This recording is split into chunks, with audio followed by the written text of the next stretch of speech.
अस्सलामुअलैकुम, मैं हूं आपका chemistry teacher Ahmad Mustafa from Superior College Gujranwala. Today's my topic energetic of bond formation. According to modern theory of chemical bond atom form of bond. मतलब ये कहते हैं मॉडर्न थ्योरीज ये कहती हैं आपको कि एटम क्या करते हैं, बॉन्ड बनाते हैं और स्टेबल हो जाते हैं। ठीक है, तो आज हम देखेंगे बॉन्ड बनता कैसे है। ठीक है, बॉन्ड किस तरह बनता है और हम देखेंगे। सपोज हमारे पास दो एटम्स हैं, एटम ए और बी।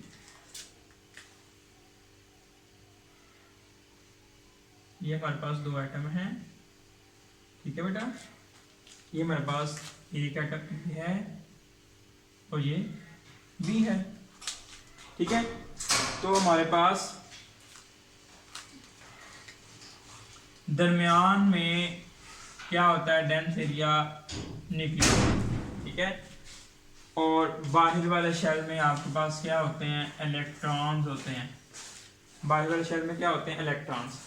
और जब दो एटम्स को अप्रोचेस करवाया जाता है, ठीक है, जब दो एटम को एक दूसरे के करीब लाया जाता है तो कहते हैं two type of force exist in between two atom. दोनों एटम के दरमियान दो टाइप्स की फोर्सेस एक्ट करती हैं। वो कौन कौन सी हैं? पहली है हमारे पास रिपल्सिव फोर्सेस।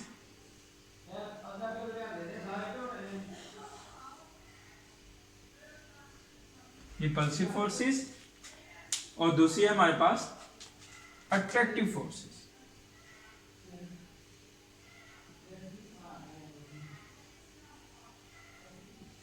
अब रिपल्सिव फोर्सेस कौन सी हैं, कैसे एग्जिस्ट करती हैं, अट्रैक्टिव फोर्सेस कौन सी हैं और कैसे एग्जिस्ट करती हैं। जैसा कि देखें हमारे पास जो रिपल्सिव फोर्सेस है दोनों सेम चार्जेस के दरमियान होंगी, यानी दोनों न्यूक्लियस के दरमियान जो फोर्सेस एक्ट कर रही हैं वो कौन सी हैं, रिपल्सिव फोर्सेस।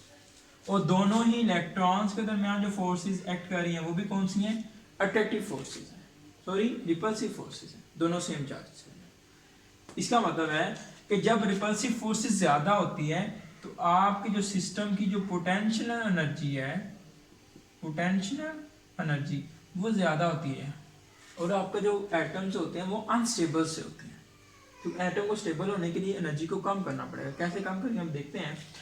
कहते हैं एज वेल एज जैसे ही रिपल्सिव फोर्सेस एग्जिस्ट कर रही होती है दोनों एटम के दरमियान, अट्रैक्टिव फोर्सेस भी एग्जिस्ट कर रही होती है। लाइक ऐसे इसका न्यूक्लियस अपने वाले इलेक्ट्रॉन्स को भी अट्रैक्ट करता है और दूसरे वाले जो इलेक्ट्रॉन होता है, दूसरे एटम का जो इलेक्ट्रॉन उसको भी अट्रैक्ट करता है। इसी तरह ये वाला न्यूक्लियस अपने वाले जो है इलेक्ट्रॉन्स को भी अट्रैक्ट करेगा और इसके इसके इलेक्ट्रॉन को भी अट्रैक्ट करेगा। दैट्स व्हाई अट्रैक्टिव फोर्सेस जब डोमिनेट कर जाती हैं, अट्रैक्टिव फोर्सेस क्या कर लेती हैं, डोमिनेट ज़्यादा हो जाती हैं, उनके पोटेंशियल एनर्जी जो होती है वो क्या होती है, कम। जब पोटेंशियल एनर्जी कम हो जाती है आपका जो बॉन्ड है वो बन जाता है। आपका बॉन्ड क्या हो जाता है, बन जाता है, बॉन्ड फॉर्म। ठीक हो गया। और जब बॉन्ड फॉर्म बन जाता है तो आपका जो वो एटम जो है वो क्या होते हैं, स्टेबल स्टेबल हो जाते हैं। ठीक है, अब हम देखते हैं एक एनर्जी डायग्राम की मदद से कि कैसे जो है ये बॉन्ड कैसे बनता है। कहते जब दो हाइड्रोजन एटम है आपके पास डायग्राम के अंदर, दोनों हाइड्रोजन एटम को आपने आहिस्ता आहिस्ता क्लोज लेकर आना।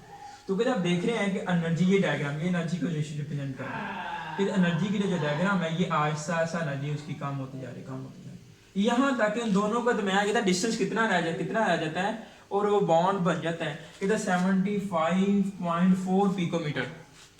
इतना दोनों के दरमियान इक्विलिब्रियम डिस्टेंस भी से कहते हैं, इंटरन्यूक्लियर डिस्टेंस आ जाता है, उन दोनों के दरमियान बॉन्ड बन जाता है।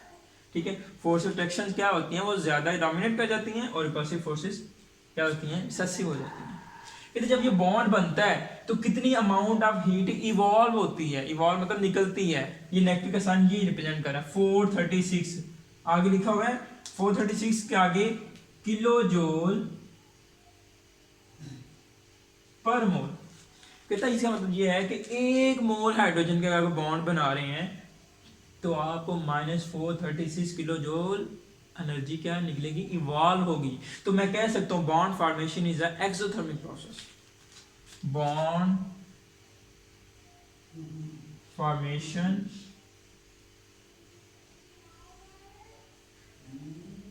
is exothermic process। ठीक है, इसका मतलब ये भी हो सकता है कि मुझे इस बॉन्ड, ये बॉन्ड बना हुआ है, इस बॉन्ड को तोड़ने के लिए, मतलब बॉन्ड को डिसोसिएट करने के लिए जो हमारे पास बॉन्ड डिसोसिएशन एनर्जी है तो वो कितनी रिक्वायर्ड होनी चाहिए, +4 36 आपने देनी है, गिव करनी है उसको। ठीक है, ये था हमारा आज का टॉपिक, छोटा सा, एनर्जेटिक्स ऑफ बॉन्ड फॉर्मेशन।